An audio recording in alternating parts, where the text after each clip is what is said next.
Friends, ఈరోజు నేను vegetable fried rice చేస్తున్నాను. దానికోసం ఇంగ్రీడియంట్స్ అన్నీ రెడీ చేసి పెట్టుకున్నాను. నేను ఈరోజు వెజిటబుల్స్లో క్యాబేజ్, క్యారెట్, క్యాప్సికమ్, బఠానీలు యూస్ చేస్తున్నాను. అన్నిటినీ చాపర్లో చాప్ చేసుకున్నాను. ముందుగా అన్నం కూడా ఉడికించి పెట్టుకున్నాను. అన్నం ఓవర్ కుక్ చేయకండి, పొడి పొడిగా ఉండేలాగా ఉడికించుకోండి. ఇప్పుడు కడాయిలో ఆయిల్ వేసుకున్నాను. ఆయిల్ నేను 2.5 టేబుల్ స్పూన్ దాకా వేసుకున్నాను. దాంట్లో ఇప్పుడు సన్నగా తరిగిన గార్లిక్ వేసుకుంటున్నాను. గార్లిక్ ఎక్కువగా రెడ్గా బ్రౌన్ చేయాల్సిన అవసరం లేదు. కొద్దిగా అట్లా వేస్తే చాలు. గార్లిక్ వేసుకొని 1 నిమిషం అట్లా కలుపుకోండి. ఇప్పుడు దాంట్లో అలాగే నేను పచ్చిమిర్చి వేసుకుంటున్నాను. పచ్చిమిర్చితో సహా ఆనియన్స్ కూడా వేసుకుంటాను. వేసుకొని ఆనియన్స్ బాగా ట్రాన్స్లూసెంట్ అయ్యేదాకా కలుపుకుంటాను. ఉప్పు కూడా యాడ్ చేసుకున్నాను, అది నేను షూట్ చేయలేదు. ఇప్పుడు ఆనియన్స్ బాగా ట్రాన్స్లూసెంట్ అయ్యేంత వరకు బాగా ఫ్రై చేసుకుందాము. దీంట్లో మీకు ఏ వెజిటేబుల్స్ కావాలంటే అవి మీరు యూస్ చేసుకోవచ్చు. బీన్స్ ఉంది, క్యాలీఫ్లవర్ ఉంది, ఏది కావాలంటే అది మీరు యూస్ చేసుకోవచ్చు.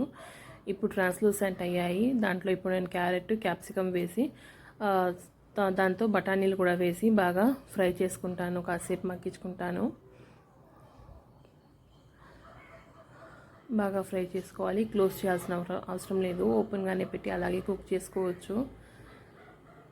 బాగా ఫ్రై అయిన తర్వాత ఇప్పుడు దీంట్లో క్యాబేజ్ ఉంది కదా, అది కూడా వేసేస్తున్నాను. వేసేసి అది కూడా కాసేపు బాగా ఫ్రై చేసుకుందాము.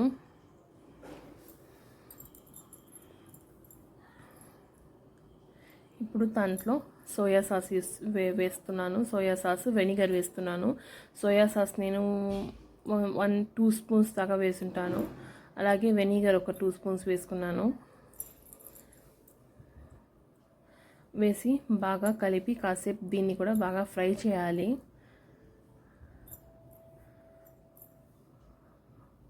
సోయా సాస్ని కాసేపు కుక్ చేస్తే టేస్ట్గా ఉంటుంది. దాంట్లో మిరప్పొడి అలాగే పెప్పర్ పౌడర్ కూడా వేసి ఫ్రై చేసుకున్నాను. అది షూట్ చేయలేదు వేసింది. అన్నీ అయిన తర్వాత అన్నం వేసుకొని దాంట్లో రెడ్ చిల్లీ సాస్ వేసుకున్నాను. ఇంకా వేరే సాసెస్ ఉంటే కూడా మీకు ఇష్టమైతే మీరు యూస్ చేసుకోవచ్చు. నా దగ్గర అది అవైలబుల్గా ఉంది కాబట్టి అది యూస్ చేసుకున్నాను. నేను అన్నం వేసి బాగా కలుపుకున్నాను. తర్వాత సన్నగా తరిగిన కొత్తిమీర వేసి పైనుంచి గార్నిష్ చేసుకున్నాను. అంతే, టేస్టీగా ఉండే మన ఫ్రైడ్ రైస్ రెడీ. ప్లీజ్ ఈ రెసిపీని ట్రై చేసి నాకు కమెంట్ చేయండి friends, and subscribe to my channel friends. Thanks for watching.